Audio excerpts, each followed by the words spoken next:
Daniel capítulo 3. O rei Nabucodonosor fez uma imagem de ouro que tinha 60 côvados de altura e 6 de largura. Levantou no campo de Dura, na província da Babilônia. Então o rei Nabucodonosor mandou ajuntar os sátrapas, os prefeitos, os governadores, os juízes, os tesoureiros, os magistrados, os conselheiros e todos os oficiais das províncias, para que viessem à consagração da imagem que o rei Nabucodonosor tinha levantado. Então se ajuntaram os sátrapas, os prefeitos, os governadores, os juízes, os tesoureiros, os magistrados, os conselheiros e todos os oficiais das províncias para a consagração da imagem que o rei Nabucodonosor tinha levantado. E estavam entre pé diante da imagem que Nabucodonosor tinha levantado. Nisto o arauto apregoava em alta voz: ordena-se a vós outros, ó povos, nações e homens de toda língua, no momento em que ouvides o som da trombeta, do pífaro, da harpa, da cítara, do saltério, da gaitas de foles e de toda sorte de música, vos prostrareis e adorareis a imagem de ouro que o rei Nabucodonosor levantou. Qualquer que não se prostrar e não adorar, será no mesmo instante lançado na fornalha de fogo ardente. Portanto, quando todos os povos ouviram o som da trombeta, do pífaro, da harpa, da cítara, do saltério e de toda sorte de música, se prostraram os povos, nações e homens de todas as línguas e adoraram a imagem de ouro que o rei Nabucodonosor tinha levantado. Ora, no mesmo instante, se chegaram alguns caldeus e acusaram os judeus e disseram ao rei Nabucodonosor: ó rei, vive eternamente. Tu, ó rei, baixaste um decreto pelo qual todo homem que ouvisse o som da trombeta, do pífaro, da harpa, da cítara, do saltério, da gaita de foles e de toda sorte de música, se prostraria e adoraria a imagem de ouro. E qualquer que não se prostrasse e não adorasse, seria lançado na fornalha de fogo ardente. Há uns homens judeus que tu constituísse sobre os negócios da província da Babilônia, Sadraque, Mesaque e Abednego. Estes homens, ó rei, não fizeram caso de ti, a teus deuses não servem, nem adoraram a imagem de ouro que levantaste. Então Nabucodonosor, irado e furioso, mandou chamar Sadraque, Mesaque e Abednego, e trouxeram a estes homens perante o rei. Falou Nabucodonosor e lhe disse: é verdade, ó Sadraque, Mesaque e Abednego, que vós não servis a meus deuses, nem adorais a imagem de ouro que levantei? Agora, pois, estás disposto, e quando ouvides o som da trombeta, do pífaro, da cítara, da harpa, do saltério, da gaitas de foles, prostrai-vos e adorai a imagem que fiz. Porém, se não adorardes, serei no mesmo instante lançado na fornalha de fogo ardente. E quem é o Deus que vos poderá livrar das minhas mãos? Responderam Sadraque, Mesaque e Abednego ao rei: ó Nabucodonosor, quanto a isto, não necessitamos de te responder. Se o nosso Deus a quem servimos quer livrar-nos, ele nos livrará da fornalha de fogo ardente e das tuas mãos, ó rei. Se não, fica sabendo, ó rei, que não serviremos aos teus deuses, nem adoraremos a imagem de ouro que levantaste. Então Nabucodonosor se encheu de fúria e, transtornado o aspecto do seu rosto contra Sadraque, Mesaque e Abednego, ordenou que se acendesse a fornalha 7 vezes mais do que se costumava. Ordenou aos homens mais poderosos que estavam no seu exército que atassem a Sadraque, Mesaque e Abednego e os lançassem na fornalha de fogo ardente. Então esses homens foram atados com os seus mantos, suas túnicas e chapéus e suas outras roupas, e foram lançados na fornalha sobremaneira acesa, porque a palavra do rei era urgente, a fornalha estava sobremaneira acesa. As chamas do fogo mataram os homens que lançaram de cima para dentro a Sadraque, Mesaque e Abednego. Estes 3 homens, Sadraque, Mesaque e Abednego, caíram atados dentro da fornalha sobremaneira acesa. Então o rei Nabucodonosor se espantou e se levantou depressa e disse aos seus conselheiros: não lançamos nós 3 homens atados dentro do fogo? Responderam ao rei: é verdade, ó rei. Tornou ele e disse: eu, porém, vejo 4 homens soltos que andavam passeando dentro do fogo sem nenhum dano. E o aspecto do 4º homem é semelhante a um filho dos deuses. Então se chegou Nabucodonosor à porta da fornalha, sobremaneira acesa, falou e disse: Sadraque, Mesaque e Abednego, servos do Deus Altíssimo, saí e vinde. Então Sadraque, Mesaque e Abednego saíram do meio do fogo e ajuntaram-se os sátrapas, os prefeitos, os governadores e conselheiros do rei, e viram que o fogo não teve poder sobre os corpos desses homens, nem foram chamuscados os cabelos da sua cabeça, nem os seus mantos se mudaram, nem cheiro de fogo passara sobre ele. Nabucodonosor disse: bendito seja o Deus de Sadraque, Mesaque e Abednego, que enviou o seu anjo e livrou os seus servos que confiaram nele, pois não quiseram cumprir a palavra do rei, preferindo entregar o seu corpo a servirem e adorarem a outro Deus, senão ao seu Deus. Portanto, faço um decreto pelo qual todo o povo, nação e língua, que disser blasfêmia contra o Deus de Sadraque, Mesaque e Abednego, seja despedaçado, e as suas casas sejam feitos de monturo, porque não há outro Deus que possa livrar como este. Então o rei fez prosperar a Sadraque, Mesaque e Abednego na província da Babilônia. Feche os seus olhos, meu Senhor, meu Deus, meu Pai. Que alegria, Senhor, poder ler a Tua palavra, Pai. Que alegria, Senhor, meu Deus, poder meditar, Senhor, sobre a Tua palavra, escutar a Tua palavra.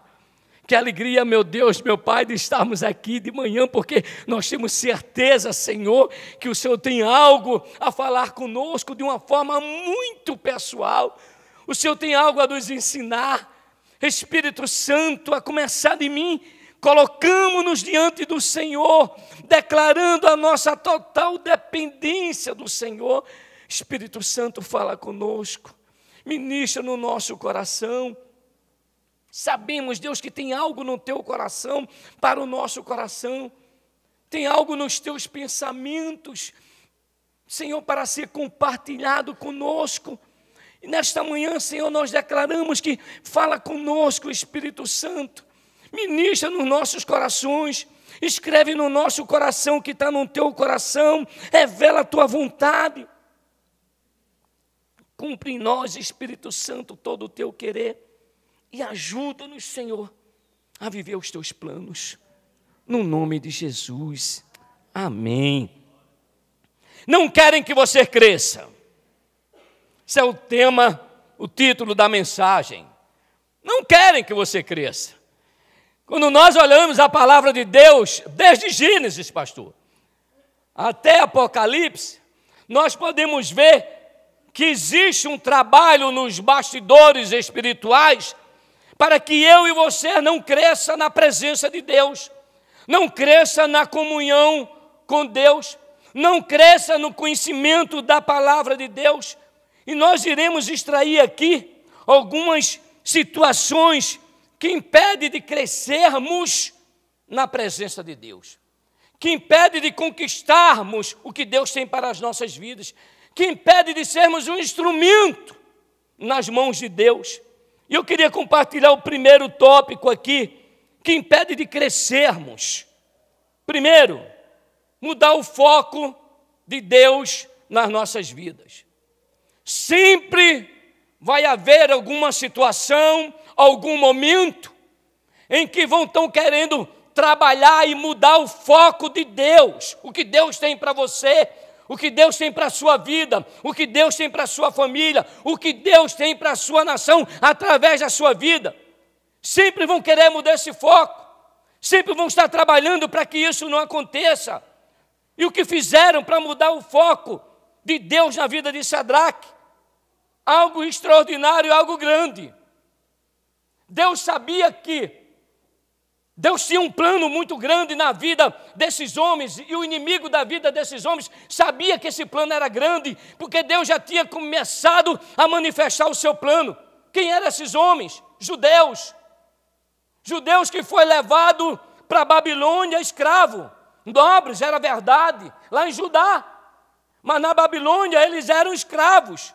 Mas ainda escravos, Deus estava exaltando ele diante de todo o povo babilônico. Ou melhor, de acordo com esse texto, nações sabia do plano de Deus, do que Deus estava fazendo na vida desse povo judeu.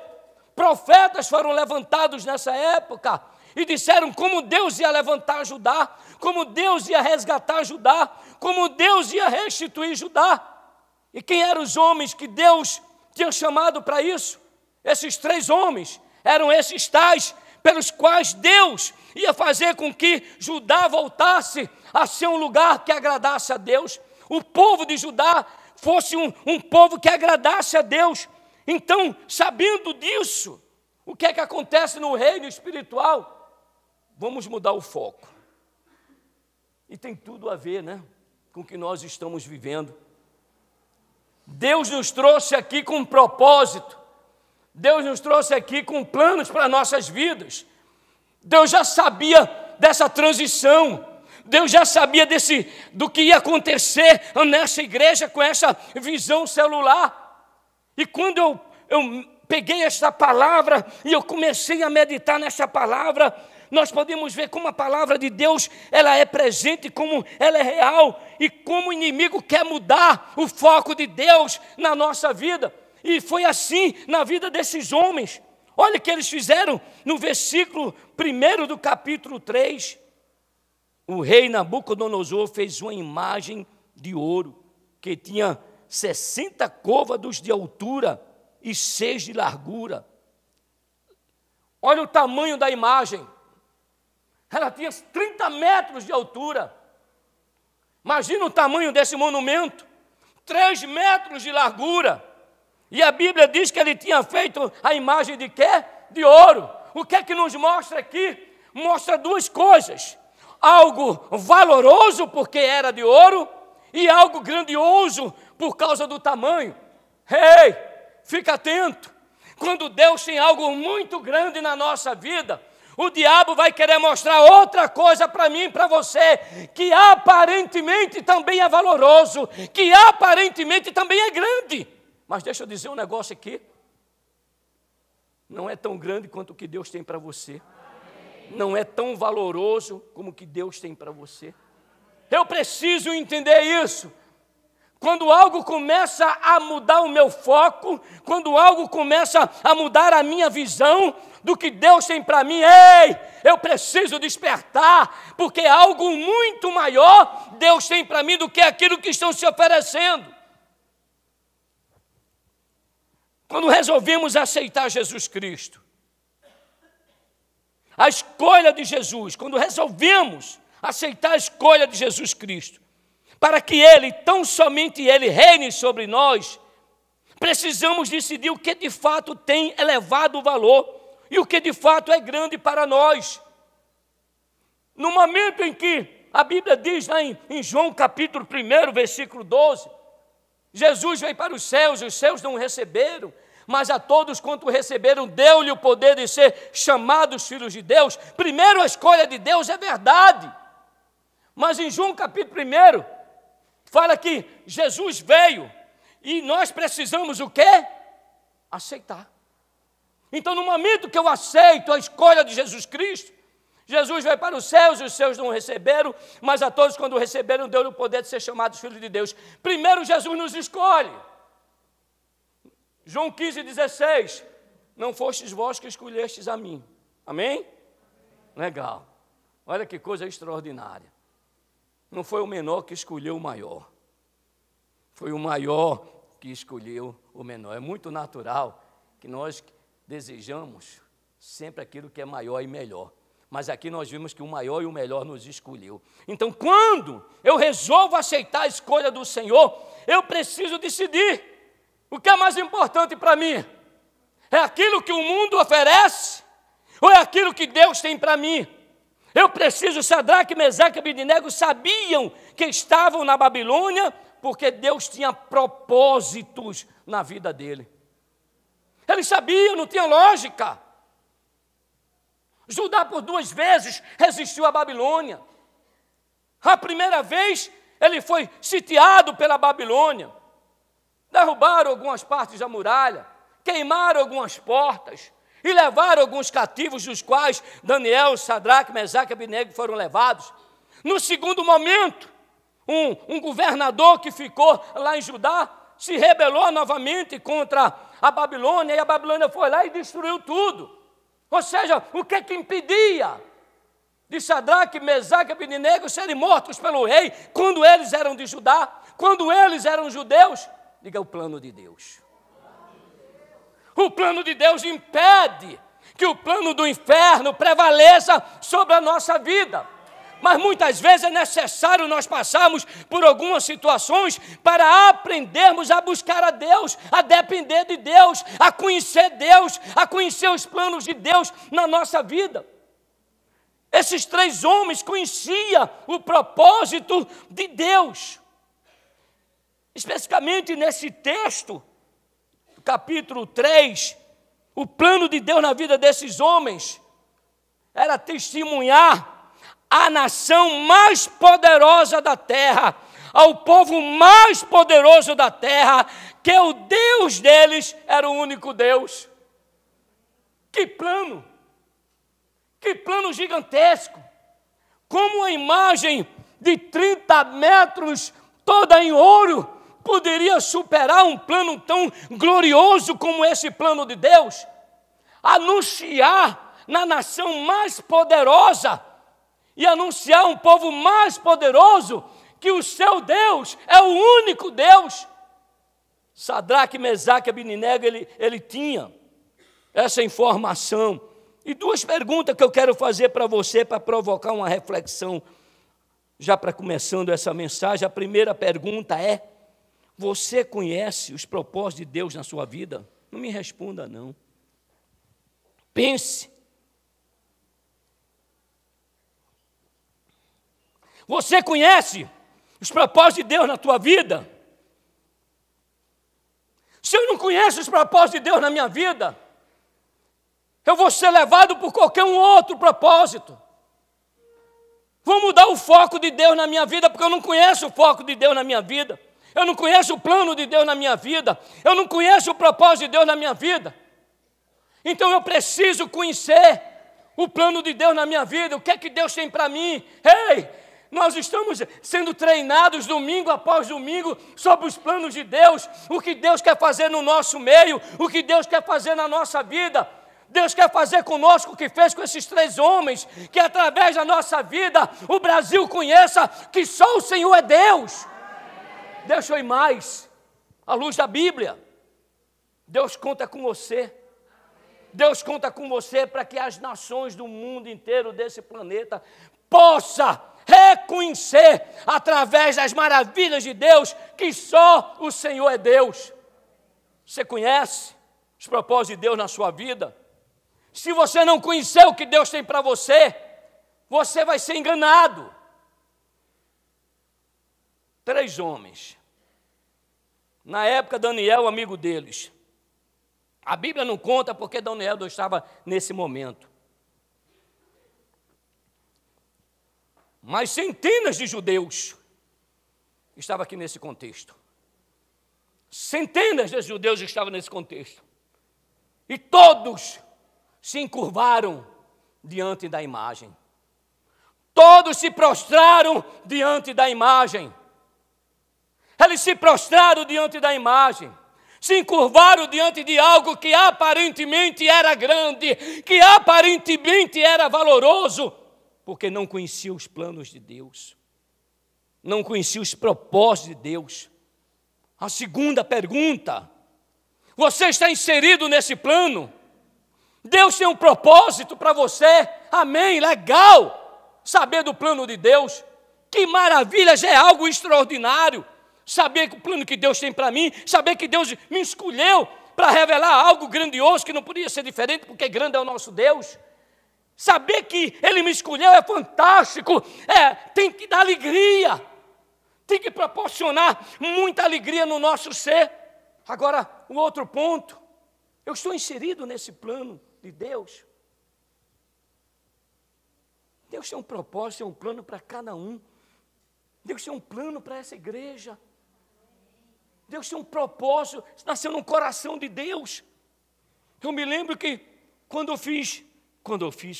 o Ministério Internacional de Deus completou 3 anos, eu estava no monte orando, agradecendo a Deus.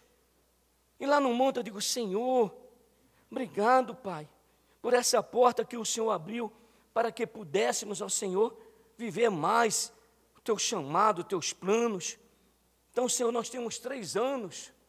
Aí Deus falou: meu filho, 3 anos que eu te revelei, mas esse ministério já nasceu no meu coração lá na eternidade. Então isso aqui é plano de Deus, isso é propósito de Deus. Eu preciso estar inserido nesse propósito de Deus.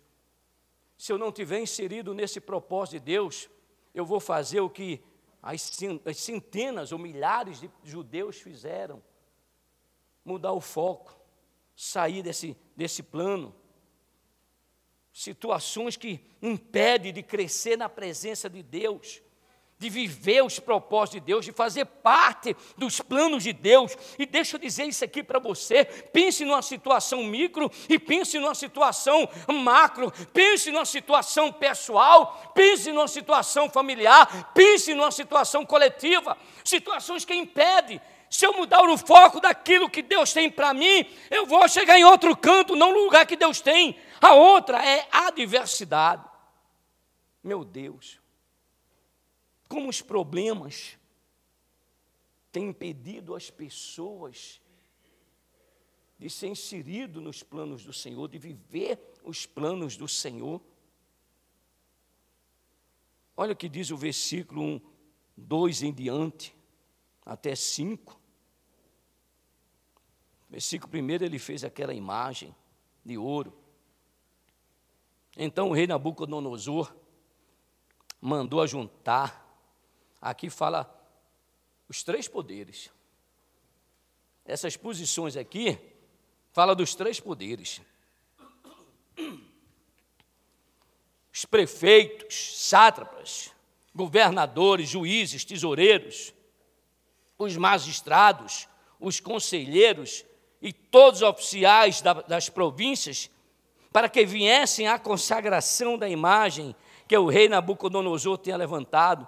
Então se ajuntaram os sátrapas, os prefeitos, os governadores, os juízes, tesoureiros, magistrados, conselheiros, os oficiais da província, para a consagração da imagem que o rei Nabucodonosor tinha levantado, e estavam em pé diante daquela imagem.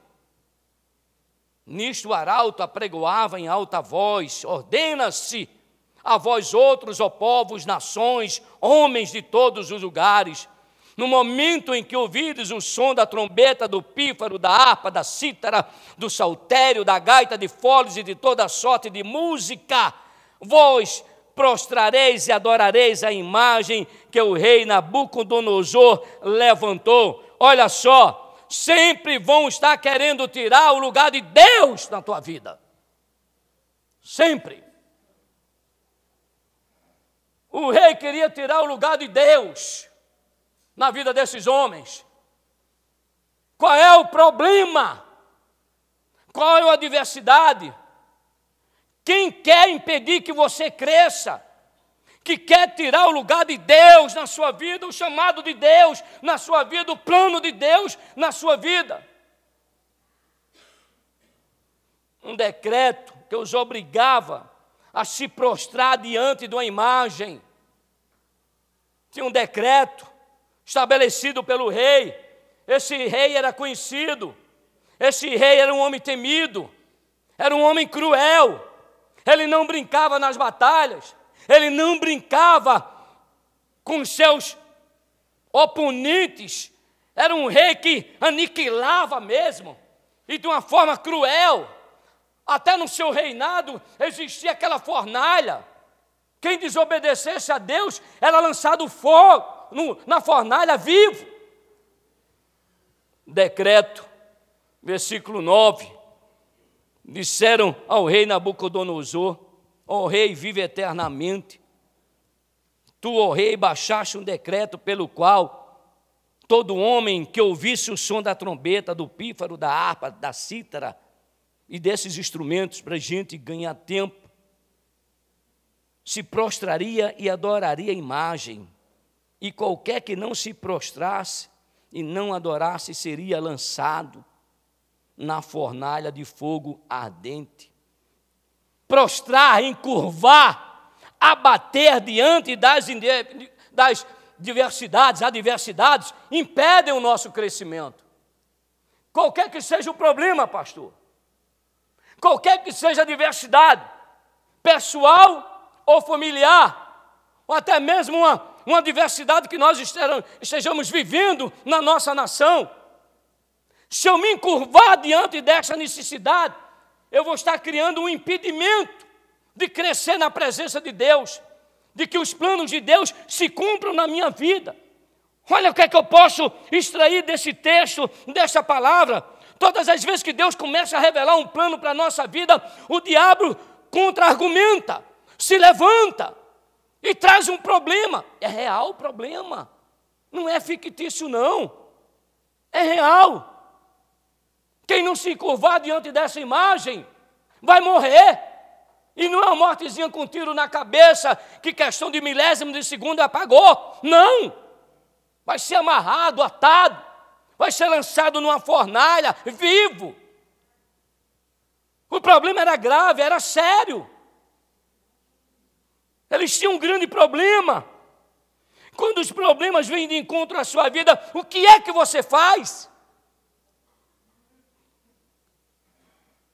Eu poderia tão somente, dizendo Sadraque, Mesaque e Abednego, eu poderia me curvar.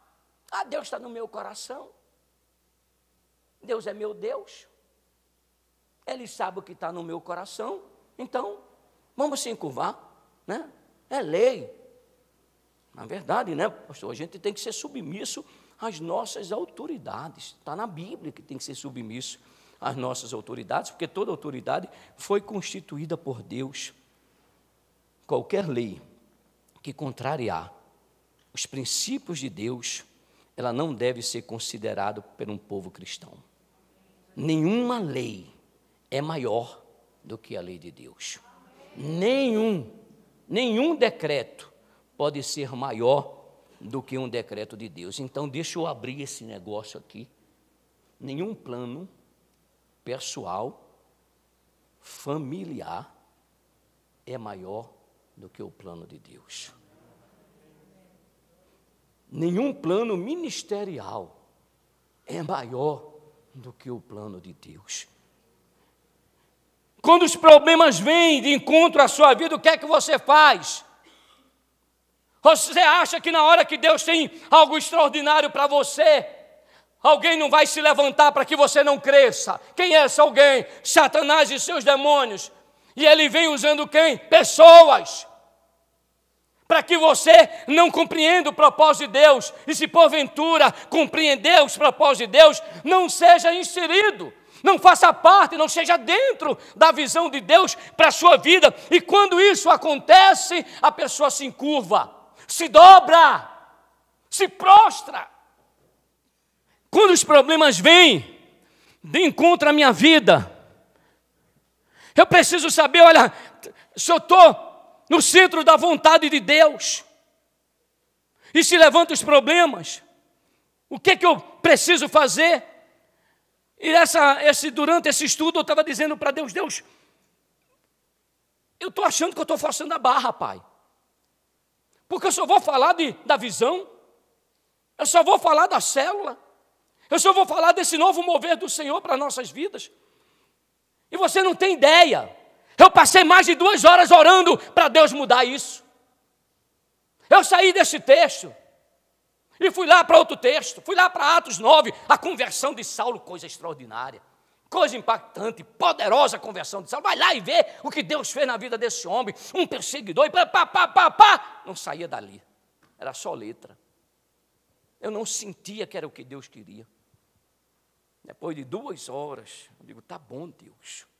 O senhor quer que fale da visão? Vou falar da visão. Aí eu fui entender que essa visão é algo que nasceu no coração de Deus mais uma vez.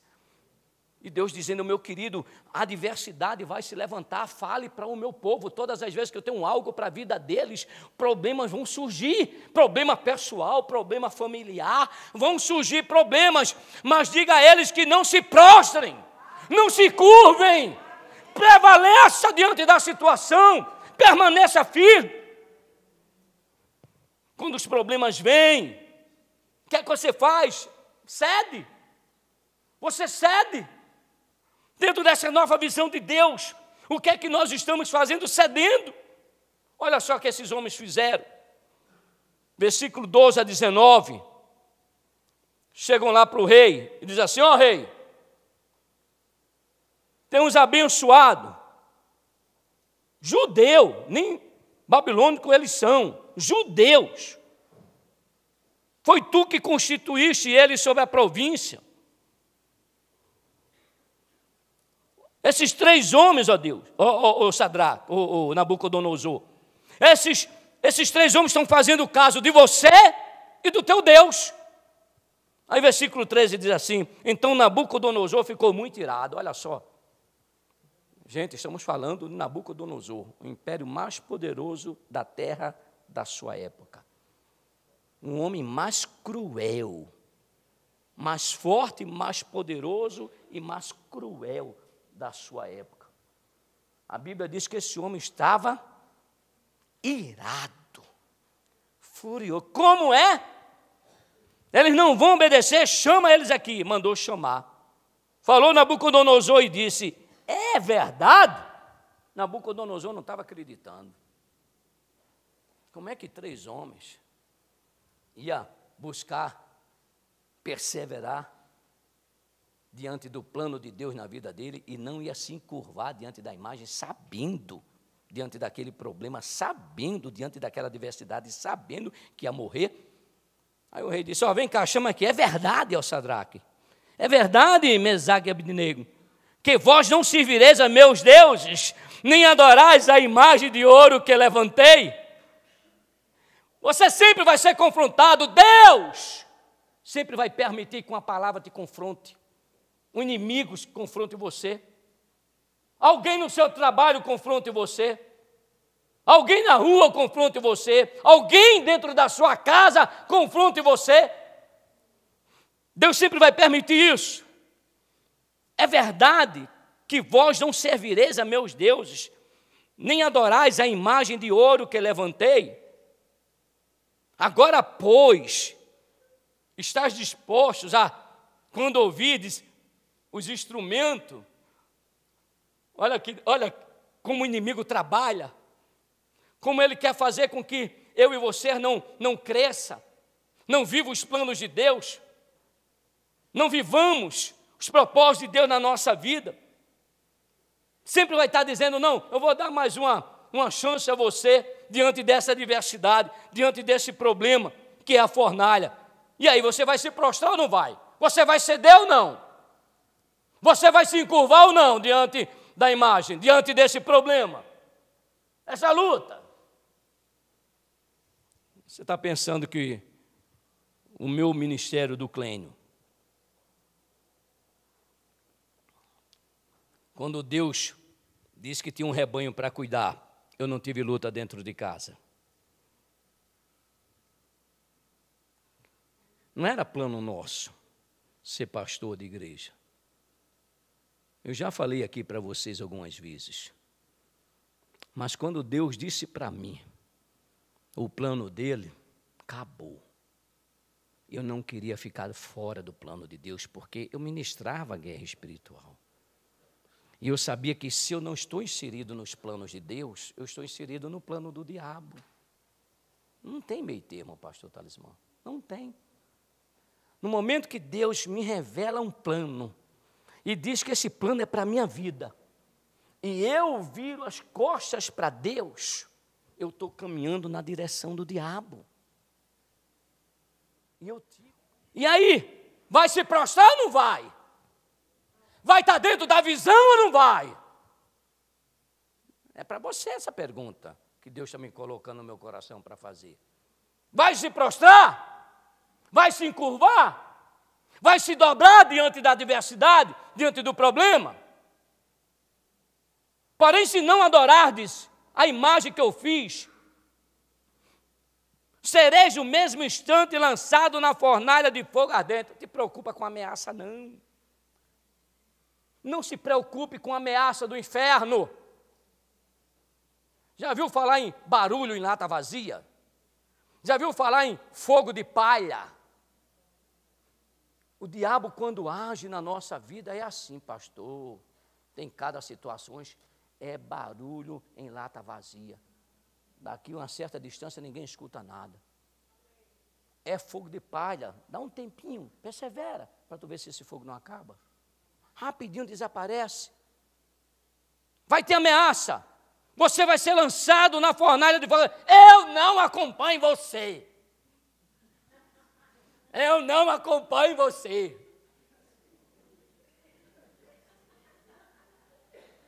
Hoje disseram que eu estava bonito. Foi ela que me aprontou. Ela não só me acompanha, como prepara minhas roupas. Está preocupado com o quê, gente? Se eu entendo o plano de Deus, o propósito de Deus, eu tenho que perseverar. Aí ele diz assim, e quem é o Deus? Aí pegou. Quem é o Deus que vos poderá livrar das minhas mãos? Ele sabia que ele era o homem mais poderoso da terra. Mas ele tinha esquecido que acima dele tinha alguém, um Deus muito grande que ele não conhecia. Deixa eu dizer um negócio para você, para qualquer situação, para qualquer situação, dê uma resposta. Se não dá para a pessoa, porque a luta não é contra carne e sangue, dê para quem está por trás. Lá para o reino espiritual, olha só a resposta de Sadraque, Mesaque e Abednego ao rei Nabucodonosor quanto a isto. Quanto a isto? Como é? Vocês vão se encurvar ou não vai? Vai se prostrar ou não vai? Se não, vai para a fornalha. Ele falou, Sadraque, ele podia chegar e dizer, rei, vigia, rei. Tu viu o que aconteceu lá no capítulo 2. Tu viu o que aconteceu lá atrás, rei, tu vigia, rei. Podia exortar o rei. Podia falar, rei, deixa eu dizer um negócio para você. Tem um Deus maior do que você, rei. Não mexe comigo não, que tu está no sal. Não. Quanto a isto, nada a ver com isso. Meu problema já está nas mãos de Deus. Minha adversidade está na mão de Deus. Olha, quanto a isto, eu não vou te responder. Se o nosso Deus, a quem servimos, quer livrar-nos, Ele nos livrará da fornalha de fogo ardente de suas mãos, ó rei. E se não, fica sabendo, ó rei, que não serviremos a teus deuses, nem adoraremos a imagem de ouro que levantaste. Aleluia! Olha a posição de um homem, de uma mulher que conhece o plano de Deus, que está inserido na visão de Deus. Para mim foi fácil vencer essa batalha lá em casa. Foi muito fácil. Deus tinha falado para mim do propósito dele, dos planos dele, era só perseverar. Mas para esses homens não. Deus não disse que ia livrar eles da fornalha, não. Deus não disse que eles iam sair vivos daquela adversidade, não. Não. Todas as vezes que querem nos parar, lança dúvidas no nosso coração de quem é o nosso Deus. Quem é o nosso Deus? Quem é o Deus que vos poderá livrar nas minhas mãos? Não, Deus não vai fazer, Deus não vai mudar, Deus não vai transformar, Deus não vai resolver. Deus não está nesse negócio. Todas as vezes vão querer lançar dúvidas no seu coração. Olha o que diz Salmo 78, versículo 41. Salmo 78, 41. Cuidado com a dúvida. Se você tiver dúvida do que Deus tem para você, você não vai chegar em canto nenhum. Você precisa ter esta convicção dos planos de Deus na sua vida, está inserido nele. 78, 41.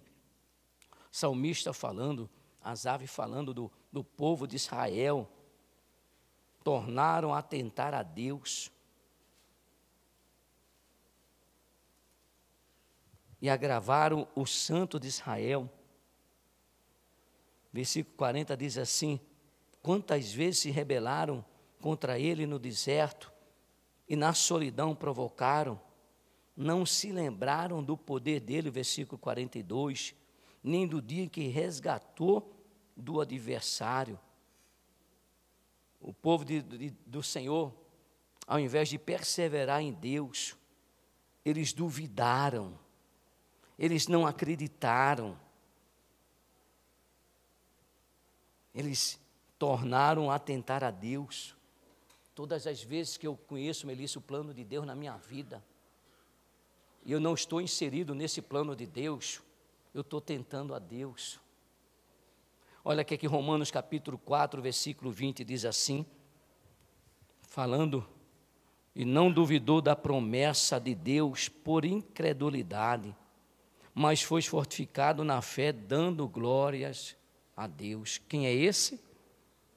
Abraão. Recebeu uma promessa de Deus, teve o entendimento do que Deus tinha para a vida dele. Imediatamente ele foi inserido no plano de Deus. Imediatamente ele tomou posse dos planos de Deus. E a Bíblia diz que ele não duvidou. Ei, não duvide dos planos de Deus na sua vida. Não duvide, em hipótese alguma, duvide dos planos de Deus. O diabo sempre vai querer fazer o que Nabucodonosor fez. Quem é o Deus que pode livrar você da minha mão? Quem vai poder mudar o seu quadro? Quem vai poder mudar o seu cônjuge? Quem vai poder mudar? Olha o que eles fizeram para eles crescerem diante de Deus. Coragem.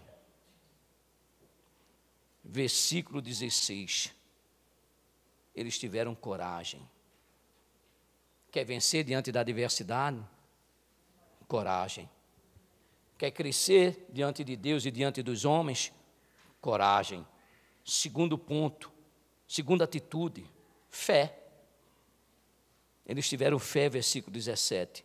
Se o nosso Deus, a quem servirmos, quer livrar-nos, Ele nos livrará da fornalha de fogo ardente e das tuas mãos. Terceiro ponto, fidelidade a Deus incondicionalmente. Se eu quiser crescer na presença de Deus, eu preciso ter coragem, eu preciso ter fé, eu preciso ser fiel a Deus incondicionalmente. Se o nosso Deus a quem servimos quiser livrar, Ele nos livrará. Se não, fica sabendo, versículo 18, se não, fica sabendo, ó rei, que não serviremos ao teu deuses, nem adoraremos a imagem de ouro que levantaste, ou seja, o meu amor a Deus, o meu serviço a Deus, o meu chamado de Deus na minha vida é incondicional. Não é pelo que Deus pode fazer, não, por mim. Se Deus me abençoar, se Deus derramar poder sobre o meu ministério, eu vou servir a Deus. Se Deus fizer isso, eu vou servir a Deus. Se Deus fizer aquilo, eu vou servir a Deus. O nosso chamado é incondicional. Independentemente se Deus fizer ou não fizer. Se Ele me livrar do problema, ou Ele não me livrar do problema, fica sabendo, ó rei, eu não vou me dobrar diante da adversidade. Eu não vou me dobrar diante do problema.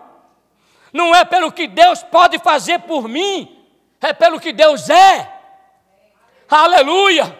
Nós estamos aqui porque nós cremos nesse poder de Deus. A gente tem promessa, então é fácil seguir. É fácil seguir quando se tem promessa. E ainda tem pessoas que ainda têm dificuldade de seguir quando tem promessa. Mas esses homens não tinham nem promessa, mas estavam ali perseverando no plano de Deus. E qual é o resultado? Diga, ação de Deus. Quando eu tenho coragem, quando eu tenho fé, quando eu sou fiel a Deus incondicionalmente, eu atraio a atenção de Deus para a minha vida. Não tem como. Pastor, tem exceção? Não, não tem exceção. Se eu tiver coragem, se eu tiver firmeza de ânimo, diante de qualquer adversidade, eu estou lá firme. Eu não me deixo me dobrar o meu ânimo. Se eu crer independentemente dos problemas, das adversidades, que é fé. Se eu for fiel a Deus, principalmente na adversidade, eu vou chamar a atenção de Deus? Vai chamar a atenção de Deus. E olha o resultado da ação de Deus. Olha o resultado para quem tem coragem. Fazer o que nós estamos fazendo, tem que ter coragem. Coragem para se dedicar como você está se dedicando. Para ser fiel a Deus como você é. Ela falou um pouquinho da agenda dela para a gente aqui, eu conheço um pouquinho. Não tem tempo. Se alguém poderia dizer que não tem tempo para servir, entre nós aqui, era a pastora. Nós tivemos coragem. Nós tivemos coragem de entender a visão de Deus e mudar. Nós temos fé. Isso é uma coisa que nós temos também, é fé. Né? E nós somos fiéis ao Senhor, independentemente. Nós já provamos isso. E qual é o resultado disso? Versículo 24 a versículo 31. Diga comigo, coragem, fé, fidelidade, atrai Deus. Aleluia, você escrevia isso aí. Você escrevia essas coisas porque atrai Deus. Veja o que é que acontece. Quando nós temos coragem, fé e fidelidade, nós temos a ação de Deus direta e indiretamente. Olha a ação de Deus de forma direta, versículo 24 a versículo 27. Então o rei Nabucodonosor se espantou, se levantou depressa e disse aos seus conselheiros: não lançamos nós 3 homens atados dentro do fogo? Responderam ao rei: é verdade, ó rei. Tornou ele e disse: eu, porém, vejo 4 homens soltos, que andaram passeando dentro do fogo sem nenhum dano. E o aspecto do 4º homem é semelhante a um filho dos deuses. Olha o que é que diz o versículo 26. Então se chegou Nabucodonosor à porta da fornalha sobre maneira acesa, falou e disse: Sadraque, Mesaque, Abednego, servos do Deus Altíssimo. Quando eu tenho coragem, quando eu tenho fé, quando eu sou fiel a Deus, independentemente das adversidades, eu chamo a atenção de Deus, e aquele que não conhecia Deus, passa a conhecer, porque lá atrás ele disse assim: quem é Deus que pode livrar? Quem é Deus? Quem é Deus que pode livrar você da minha mão? E agora ele está dizendo, reconhecendo a Deus: ei, persevera, porque as pessoas vão reconhecer Deus na tua vida. Um rei. Olha só, servos de Deus Altíssimo. Diga, através de mim, o mundo vai conhecer o meu Deus. Aleluia. Aleluia, aleluia, glória a Deus. Chamou a atenção de Deus. E aqui tem um mistério muito legal. A Bíblia diz que eles foram o quê? Amarrados. Pegaram a roupa deles, bota mais roupa neles para servir como combustível, para queimar mais. Desobedeceu a Nabucodonosor. Vamos matar eles, vamos amarrar eles. E a Bíblia diz que eles foram o quê? Lançado na fornalha, amarrado, com corda. E Nabucodonosor diz assim: vem cá, a gente não lançou eles na fornalha, não lançamos eles, 3 homens, atados dentro do fogo? Eu, porém, vejo 4 homens soltos. Olha o mistério aqui. O fogo que era instrumento de morte, Deus transformou em instrumento de libertação. Eu acho que você não entendeu. O fogo foi preparado para aniquilar, para matar. Mas matar queimando vivo mesmo. As 3 servos de Deus que tiveram coragem, fé, fidelidade a Deus. Eu imagina só, os 3 homens caíram na fornalha, amarrado as mãos e os pés. O fogo queimando as cordas. E não queimava ele. Ei, o problema que você está passando hoje, Deus está dizendo para mim, para dizer para você, na verdade Deus me disse na madrugada, para dizer para você, que o fogo que era instrumento de morte, Deus está transformando em instrumento de libertação. Aquilo que hoje está impedindo você, que quer impedir você de estar inserido nos planos de Deus, será um instrumento de libertação e ação indireta de Deus. Para a gente encerrar, a nossa determinação em servirmos e adorarmos a Deus levará outras pessoas a reconhecer que o nosso Deus é Deus. E o versículo 28 a 31 diz assim: falou Nabucodonosor, bendito, diga, bendito seja o meu Deus. Bendito seja o Deus de Sadraque, Mesaque e Abidnego, que enviou o seu anjo, e o livrou os seus servos que confiaram nele, pois não quiseram cumprir a palavra do rei, preferindo entregar o seu corpo a servirem e adorarem a qualquer outro Deus, senão ao seu Deus. Portanto, faço um decreto, pelo qual todo povo, nação e língua, que disser blasfema contra o Deus do povo do ministério internacional de Deus, seja despedaçado, as suas casas sejam feitas em monturo, porque não há outro Deus que possa livrar como este, aleluia. Não há outro Deus que possa livrar como o nosso Deus. Se não há outro Deus que possa livrar como o nosso Deus, então se coloque de pé. Se coloque de pé. Ação indireta de Deus.